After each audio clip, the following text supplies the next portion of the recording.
Welcome to the KBB Review podcast. This is episode 9 of season 9, and I'm your host, Andy Davies. As always, I can't change that, I'm sorry. It's our penultimate show of the season, and it's a real state of the industry one today as we look at an area that is a real bellwether for how we're all doing, and that's recruitment.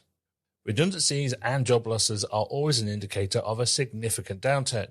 However, there are still significant skills gaps and there are vacancies that can't be filled. Good people are still really hard to find. So we'll be getting the expert view of Peter Jones from recruitment agency Foyne Jones. But first, are you a KBB retailer, designer, installer or supplier? Of course you are. If you're not, then I'll be honest, this podcast probably isn't for you. Sorry about that. But otherwise, you need to know that entries are now open for the KBB Review Retail and Design Awards 2024. It's the biggest awards in the industry and it's totally free to enter. The closing date is November the 16th, so head along to kbbreview.com/awards to find out everything you need to know about categories, entering and booking seats and tables for the event in March. That's kbbreview.com/awards, and I'll put that link in the episode description. So joining me now in actual person here in KBB Review Towers is Peter Jones. Hello, Peter. Andrew, good morning. Thank you. Thank you for the invite to KBB Towers. Did you know I've safely arrived on time in full and navigated the reasonably difficult parking space? That's it, two-man lift. It was tough. I mean, you did warn me. You said you haven't seen the size of the space yet, but it wasn't so much the size, it was the angle. Yeah, it's like trying to fold your car in half before you can actually get round the corners and then unfold it into the space. It's a bit like that, isn't it? Yeah, but I'm looking forward to today. I feel like I'm in the presence of podcast royalty. Well, he'll be along in a minute. But until then, look, tell you what, for those that, I'm sure there's very few, but for those that don't know Foyne Jones, give us the quick 30-second overview of Foyne Jones. Foyne Jones Recruitment Group was founded back in the summer of 2003. We're showing my grey hairs. We started trading in 2004. We're in our 20th year trading. We are a specialist recruiter and talent attraction business for the KBB construction industry. Yeah, so huge amounts of experience in recruitment. And that's why I wanted to get you in to talk to you about it today, because I think recruitment is a kind of bellwether for how the industry is doing. Times are good, people are hiring. When times are bad, people are shedding jobs. But it's just not that clear cut at the moment, I don't think. I don't think it's as black and white as that. Yes, I think there's lots of redundancies and job losses happening because of downturns. But equally, there's lots of skills shortages. There's lots of vacancies that can't be filled. It's still really hard to find good people, and the two things don't seem to match up very well. So let's start at the beginning. You know the recruitment market, you know the KBB market. What's your assessment of how it is currently doing? What's the current state of it? You've got two different arguments at the moment. You've got a job seeking argument and you've got a hiring manager argument. So from the job seekers perspective, they will say that there's a lack of immediate opportunities. And you mentioned about the R word, the redundancy. Redundancy is back. The R word is back. You've got businesses realigning, making structural changes. Also, from the job seekers perspective, if you went round to buy your weekly food shop, it's costing you significantly more than what it cost you this time last year. If, like many of us, you've got a mortgage that you pay, the likelihood is you're paying significantly more on your mortgage than you were this time last year. So things like job security are really, really crucial to you. Equally, what you're earning pound, shilling and pence makes a massive difference. So job seekers will have a view on lack of opportunity, a lack of transparency. All that glitters isn't gold. You know, what I believe I'm applying for when I arrive isn't there.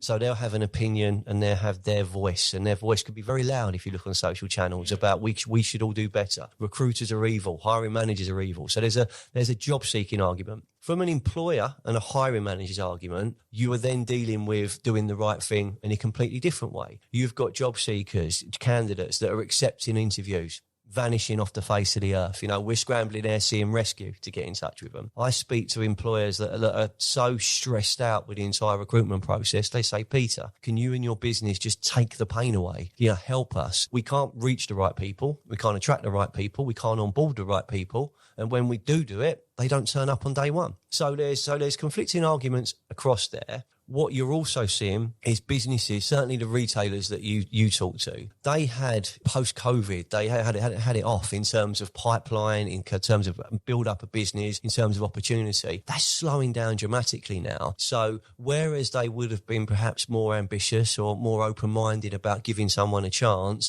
they are potentially, in some, more often than not actually, they're looking for the finished article. I want to, let's go to football. I want a 20 goal a season striker. I want them to get into my team, hit the ground running, lead the line, hold the ball up, play in the wingers, put the ball in the back of the net. But I'm only offering like Championship or Division 1 wages. Well, there's a disconnect there between employability standards, what job seekers are demanding, how they're behaving, and how some hiring managers are telling us the market is. There's a massive disconnect. And it varies so much. I can have a conversation with you right now and you could be saying, look, I've got too much interest, but not from the right people. I can go 10 miles down the road, talk to someone, and they'll say, look, we can't get any interest at all. So each one of those conversations becomes more in depth. Why are you not getting interest? Why are you getting too much interest? What did your ad look like? What's your interview process like? For anyone from the outside looking in, recruitment looks really easy until you've got to do it. And then trust me, it is not easy. And I think there's so many different messages out there which can be miscued. But that's it. That's how it is right now. That's how it is right now. We're finding it very interesting. Well, let's step back a bit to the redundancy part of it. So that's when recruitment and job seeking becomes an urgent thing. You've lost your job, you've been made redundant. Do you get the feeling that redundancies are companies correcting themselves following that boom? Or do you think this is a complete pullback and reduction in cost? I think if you've been made redundant, and I spoke to so many people that have been made redundant, you feel that your heart and soul has been ripped away from you. So dealing with that as a human being is a challenge first and foremost. And it's not the end. It genuinely isn't the end. But at that moment in time, it does feel like the end. The numbers are nowhere near like they were during the pandemic. They're nowhere near like they were. I'm seeing businesses restructuring. I'm seeing an emphasis on different areas of businesses. You've got business critical roles which will always need to be replaced. But if there isn't a market to go for, do we need a team of 10 external business developers? Where can we cut loose? Where can we save money? If we've got a number 1 and a number 2 and a number 3, could we run with a number 1 and a number 3 and maybe take out a number 2 in terms of tiers of leadership and management? So you are seeing that. But also from a retailer's perspective, the retailers you see on the high street and those businesses, they're under financial pressure. They're under cost pressure. They're under sales pressure. So we are seeing showrooms closing. We are seeing people losing their jobs. We are seeing a change in shape. Look at your average high street now. It's not a pretty postcard when you walk down it. So I think that as well as the shock and awe of a Wilco, with thousands of jobs potentially, God forbid, you're seeing it on a smaller scale. And then the pressure that puts on to the industry and everyone involved, it's quite terrifying at times. It's quite terrifying because you've got a duty of care to support. You go back to your Save Our Skills. You stood up. There were people in the pandemic that stood up. But you look at it now, I understand why businesses, I'm a business owner myself, I'm 20 years in. I understand you have to make financial decisions, but we're also seeing the aftermath of some bad employment decisions and some bad recruitment strategies and some, we'll bring them in, we'll pay what it takes, that's backfiring somewhat. So the market, if you look through your publication, there's positions advertised. How many of those positions will actually end up with an appointment before the end of this calendar year? Don't know. So we see it from all sides. But that's what makes it so interesting, I think, because it isn't black and white. There's redundancies coming down the line, and you're seeing it, and I'm seeing it. Whether that's a correction or whether that's a market indication, I think it's a little bit of both. What about the recruitment side of things? Is the number of vacancies decreasing, or are there as many people recruiting as there ever was? There are less vacancies coming onto the market every month than there was this time last year, without a doubt. And you can talk to as many people in different sectors. You can look at the data, and that's your key driver. There's less positions coming on. There's also, this is where it gets really interesting, there's less people actively looking for work. So, the passive candidate, the passive job seeker becomes even more in demand. So I mean, the guys who do have a job and are quite happy where they are, but they might get tempted somewhere else, that they're thinking, thanks very much, I'm happy where I am. They're going head down. I want to pay my mortgage. My renewal's up. My fixed term's coming up. I'm happy where I am. So the speculative interest, the tempting the people in, there's less market force there.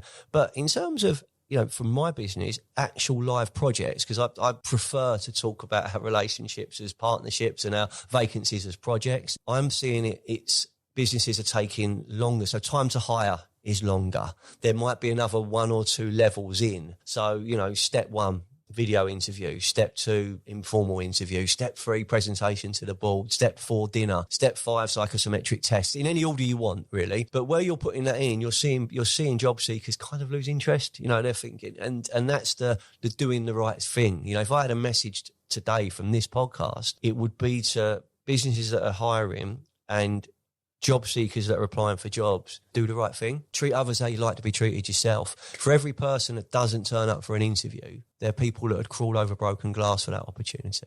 Let's take that one by one. So I'm a retailer. I've got a vacancy for a sales designer or whatever the job title is that means that. What do I need to do to make sure, A, I'm appealing to the right people, that when I go through a recruitment process, I'm getting the people that I want actually applying for it and not completely random people? And what do I need to do in terms of that process for when people start applying? What do I need? What is the right thing to do to make sure I come out the other end of it with the person that I need? Those questions are what I'm asked every day, and it will vary from business to business. It will vary demographically from postcode to postcode. It will vary from brand to brand. But what should always be a North Star, what should always be front and centre, is knowing what good looks like for your business. If you know what good looks like, that gives you a starting point. So if you want to attract someone who's in the right location, he's got the right image, got the right personality, would culturally fit, and they've got the right level of product familiarisation. They've worked with your software. They've worked in your level, if it's a luxury or mid-range, whatever. Why would they come and work for you? What's in it for them? Because as much as we think that people, will live and die it, if it's not your name over the door and they're salaried employees, if they've not got a real actual share of the company profits, this is their job. And work-life balance, we all woke up to that. So what's in it for them? Once you get your offer right, in terms of that position, then you've got to think about, where does that person hang out? How will I reach them? The business owner will go, I'm going to write a job ad. I'm going to use my job description. I'm going to put it on Indeed. I'll put it on a job board. I'll open the doors and people will come. That may work. If it works, you're in a great place. But you often miss some of the tricks which you can do yourself before you even advertise a job. Word of mouth referrals, networking, building your brand, getting your message out there. We look at offering a pathway, and that path takes you from understanding what good looks like, marketing your vacancy online and offline, networking with the key influencers and the key people that could add value. And they might add value by doing the job, but they might add value by knowing someone who'd be interested in the job. Word of mouth referral is worth everything. Then when you arrive, and fingers crossed, Andrew, you arrive at a short list of suitable people. Let's say you're looking in your showroom, you're looking for 5 things. And we say, well, look, if you find someone that's got 3 of those 5 things, do you reckon they're worth interviewing? Yeah, I'll interview them. Okay, right. So we get someone who's got 4 of those 5.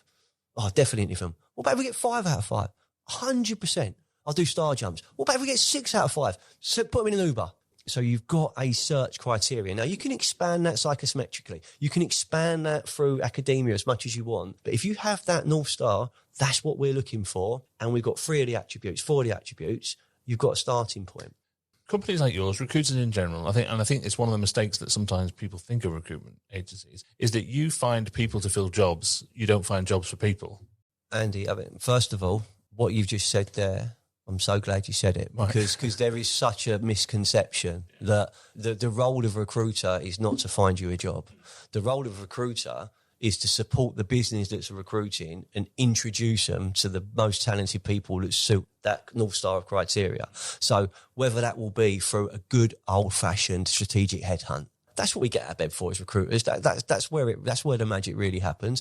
Whether it's through really sophisticated, sexy content and brand advertising, you're going to wake up in the morning with 3 or 4 applications from 5 or 6 stars of the content you're looking for. So that's always a misconception. But do you think that companies don't do enough to sell themselves to people who are looking for a job? Because you talk about that North Star. But if I'm looking for a job, I've got a North Star as well. I know what I want. I'm looking for things in a company. There's certain elements that I'm looking for that perhaps companies don't sell themselves. Killer question. Can companies sell themselves better? Can hiring managers sell themselves better? 1,000,000% yes. I mean, an interview goes both ways, doesn't it? Now it does. There's a misconception still that an interview should be like a scene from Dragon's Den or a clip from The Apprentice. We will sing for our supper. We'll put you under pressure. We'll sit at the other end of the big table. Make someone feel uncomfortable. Make them feel intimidated, you won't see the best in them. So there are standards in terms of interview processes that can be improved. But going back to can companies market themselves better? Can companies brand themselves better? Can they have better hiring standards? All day long. all day long. That goes from how the advert is worded. I see adverts which are middle management, area sales position. You can earn 40k. You get a company car. You get a phone. Giving them a phone and a car to do a job when you're out on the road is not a benefit. That's not a benefit. To talk about giving them healthcare, talk about how you can support them with extra holiday, a work-life balance. Give them something tangible, which is a benefit. Added pension contributions, a day off once a month to take your kids to school. Different areas of real benefit. So the world of we play ping pong and we go to the pub on a Friday, that's not necessarily going to bring you the best people. But standards in terms of how we interview, how we treat people. Biggest frustrations I get from and this is from the job seeker side, is adverts that don't show the effing salary. Big time. Now, I can go through your publication, any publication, loads of job boards, and not every advert will show the salary. So I have this continual argument. The minute you don't put your salary on, you're taking out 75% of people that might be interested in your job. That's okay. Do it. Because if you don't find the right person, guess what? You'll probably be ringing me up saying, could you help? Showing the salary. Not responding to applications. You've been bothered to create an advert. They've put it in the KBB magazine. They've put it online. Spent a few bob with Indeed. Spent some money with CV Library, Total Jobs. You've got 82 applications. You've not been bothered to reply. So candidates are applying and thinking it's the great unknown. So for every employer that does well, others don't. You attend an interview. You're not sure how the interview went. It was okay. It was all right. Never got any feedback. Shall I chase? Sorry? Well, it's 3 weeks now. Shall I chase?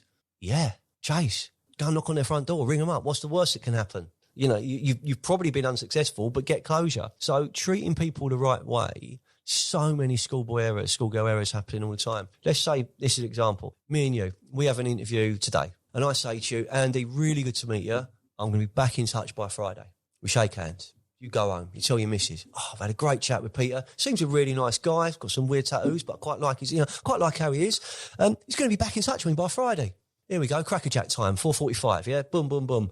Right, no one's there. You're sitting there going, what? Why'd they say that? Now, if I'd have said to you, really good to meet you, Andy, probably going to be in touch this time next week, say Tuesday, Wednesday, and I ring you on Friday, how happy are you going to be? But if I still ring you Tuesday, Wednesday, that's okay, because that's what I've said. But it's managing expectations, the amount of frustration that builds in job seekers. And then what happens then with that same job seeker? When they apply for the next job, they might not bother going. So they're like, well, I'm just going to be treated the same again. And you're actually damaging the industry because you're just not doing the right thing.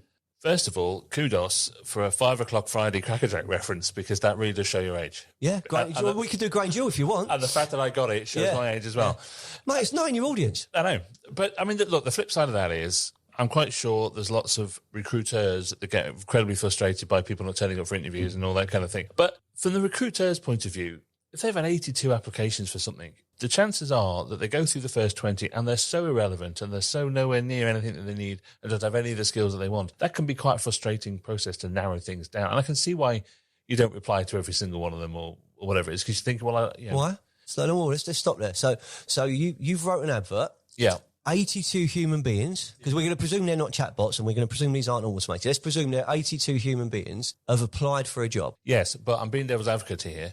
But particularly if they come through online, it's very easy just to mash the submit button. Yeah, I agree with you. So if you've got a kitchen designer in Somerset and a guy in Glasgow who's an accountant has just clearly mashed the submit button, I can see why people go, why would he even think that I would employ him? Would you treat someone like that? No, would you not just hit the automated button on the ad that says, I'm sorry, you've been unsuccessful? I can see why, I suppose is what I'm saying. I really struggle with that. I can see why you, the recruiter, would get frustrated and think they've mashed the submit, they've got nothing, they haven't even read the job ad, they don't even know what it's for. So, I'll put them to one side and I'll look at the ones that have actually got some kind of relevant experience. I can see why you wouldn't feel compelled to reply to all of them. If those applicants had come through let's say they've come through a job board, you can flag them really quickly. So at the same time you're reading them and you're going, why is Jim, the accountant from Glasgow, applied to work in my beautiful showroom in Wells, Somerset? I get it. He's not suitable. Unless he's got a real passion for something, I get it. But when you've assessed that suitability, you can just tick a box. And we're talking about microseconds here, which actually means that when you've finished going through, you just reply back to him. It's not that personal. It's automated, but The Glasgow accountant you mentioned, you've dealt with them professionally. So your brand's doing the right thing. So if you adopt it, and a lot of small business owners do it, I'm too busy, I'm this, I'm that. Right? But if you don't care about what your ad's bringing in, why is your advert bringing in 82 unsuitable people? It's going to keep doing it because, and some of these boards, again, and this is where people just completely don't look at the DNA of it, they're paying per applicant.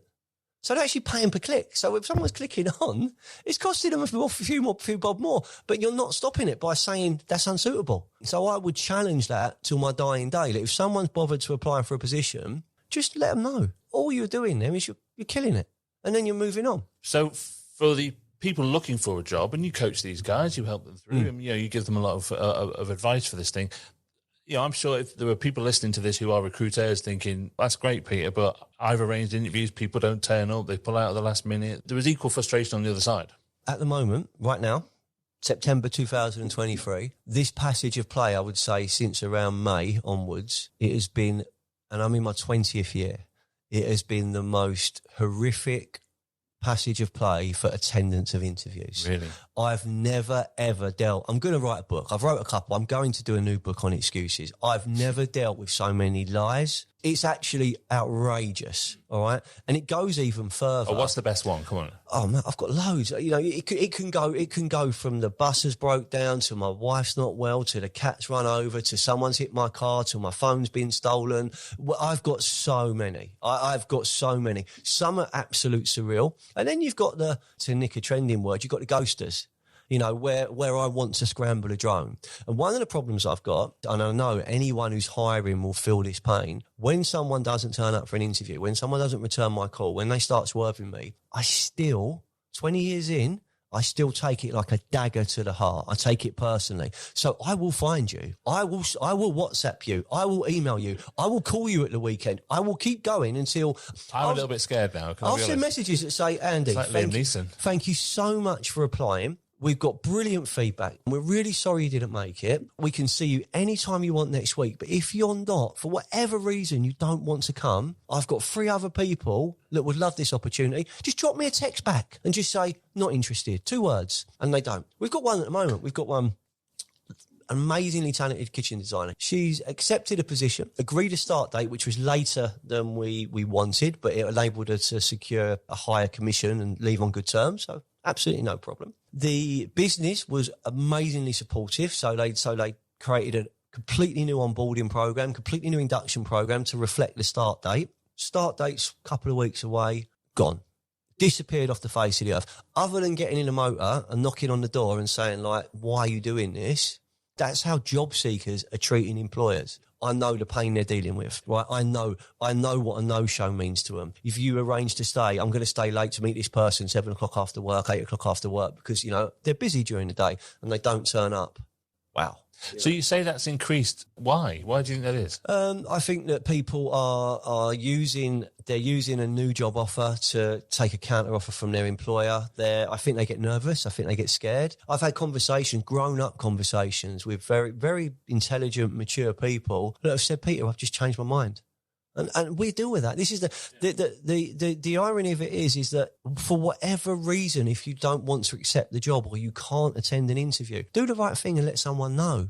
If you've been offered a job and you've decided not to accept it, don't just vanish off the face of the earth because it damages your reputation as a human being, it damages your reputation as a professional. It's a small sector. Be careful what you wish for. What has changed from the recruitment perspective since COVID when it comes to flexibility and working from home? It was forced on us during COVID, and when we came out of COVID, it was like an entitlement to work from home all the time. That seems to be a thing that everyone wants to do. You spent a lot of time in your loft, didn't you? I've spent a lot of time in my loft. I really, really have. Oh my God. It's really hot up there at the moment. That's why I'm here today with the air conditioning. But is this idea of complete package, which includes flexibility and working from home, an absolute requirement and a must now, even for showrooms or people who work with clients? How has that changed recruitment? Prior to COVID, 9 out of 10 job seekers would never ask about hybrid working, remote working, flexible hours.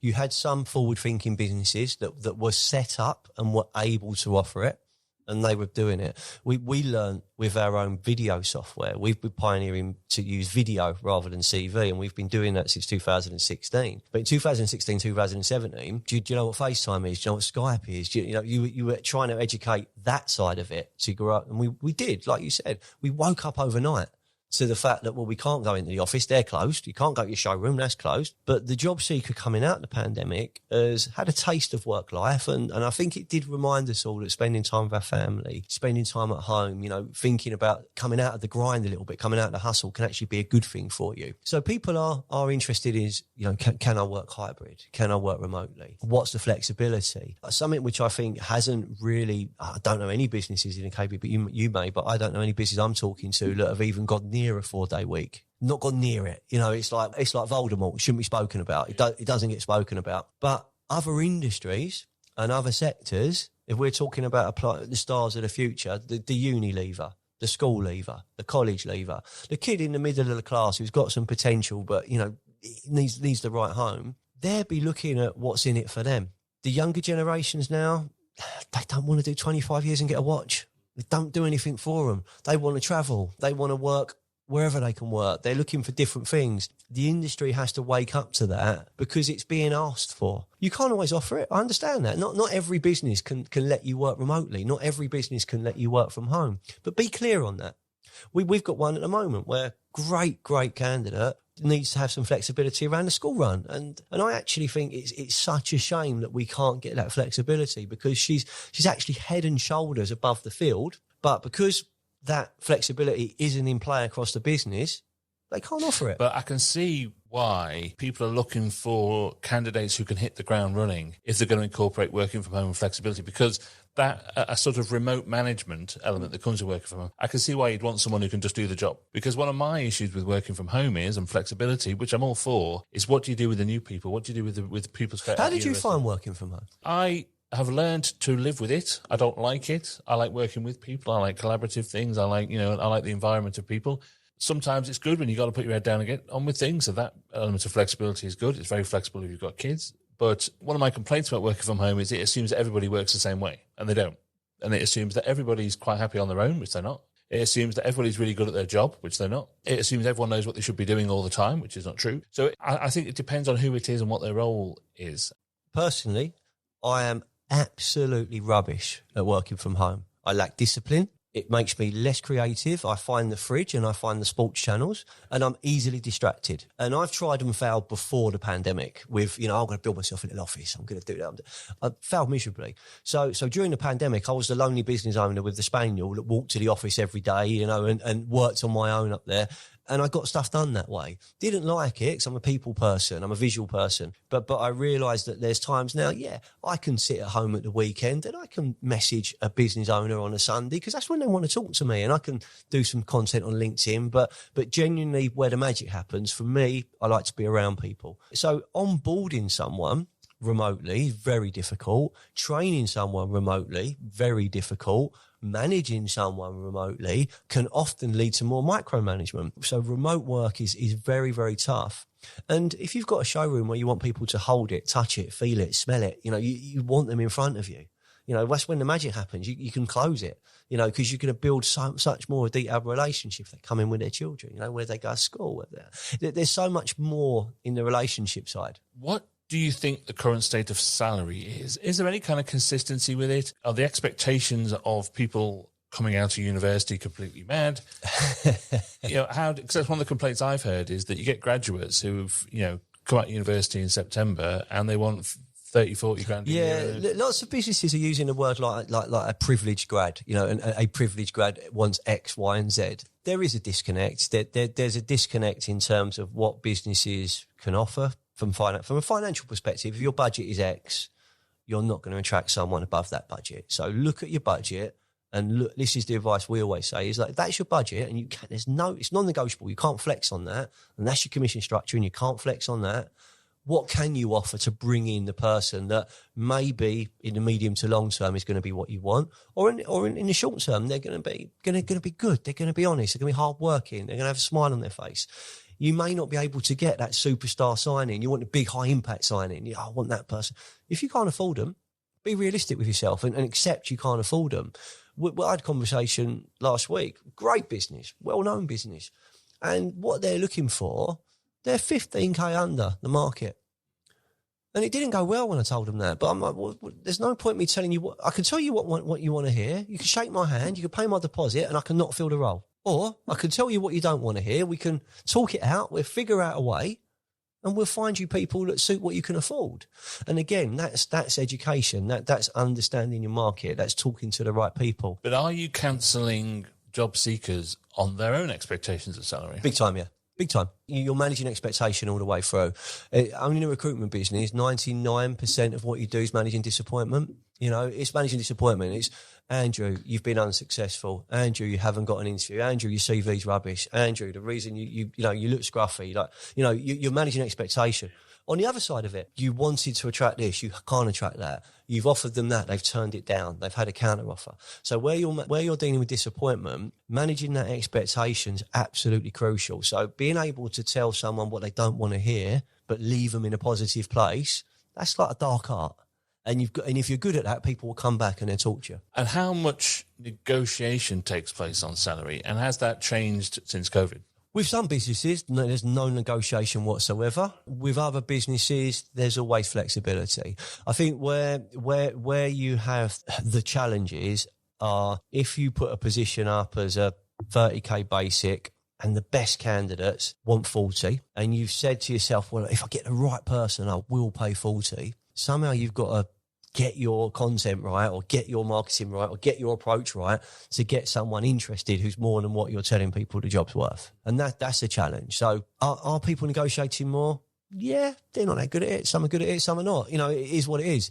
Well, look, the clock's beaten us here, Pete, but let's conclude with what your view is of what happens next in how you read the recruitment market from the perspective of how the overall market is doing as a bellwether. Where do you think this is going to go in the next 6 months, 12 months? What's your reading of it, do you think? I think we're seeing, so I'm going to talk from a Foyne Jones recruitment perspective, I'm seeing more new inquiries from hiring businesses and hiring managers than I have at any stage this year. So right now, we're seeing an influx of inquiries. So what I would say about those projects, some of them will go live this year, others will go Q1 next year. But there's realignments taking place, so there are opportunities out there. We will see an overwhelming number of new people coming onto the market because there will be more redundancies, there will be more restructuring, there will be more realignment. The challenges, I believe, will come in terms of how businesses navigate this next 18 to 24 months. And when the market's tough, because I think it's tough at the moment, and if anyone says it isn't, fair play, but I think it's tough, good people become even more precious. Good people are even in more demand. So if you've got a good person working for you, this is one for your retailers, good person working for you, look after them, manage them, reward them, celebrate them, make them feel special in whatever way you can. Hang on to your good people. And if you're looking to attract good people, take this away. You've got no God-given right that a good person wants to work for you. You've got no God-given right because you advertise a job that someone's going to knock on the door and be fit for purpose. So think about how you can change what you're doing to stand out as become an employer of choice. To become an employer of choice, you've got to be doing the right things. And that's the message I'd say. So it's going to be tough, but it's getting better. To navigate it, remind yourself that it's all about people, and good people become even more precious. Thanks for coming in and seeing us, Peter. This has been absolutely fascinating. There's some real nuggets in there. So I really appreciate you coming all the way to Harrow for this. It's going to take you a good 3/4 of an hour to get your car out. Oh, but I'll do it, mate. It's okay. I've got beepers. Thank you for coming in, and we'll speak again soon. Nice one, Andrew. Thank you so much. That was Peter Jones from Foyne Jones. I think it's always great to talk to anyone who is so passionate and animated about his subject. And there's a lot of great advice in there for anyone recruiting or looking for a new job. So I hope it was as useful as it was interesting. So a huge thank you to Peter for coming in. Don't forget that entries are open for the KBB Review Retail and Design Awards 2024. It's totally free, and you can find all the info you need at kbbreview.com/awards. See you next time.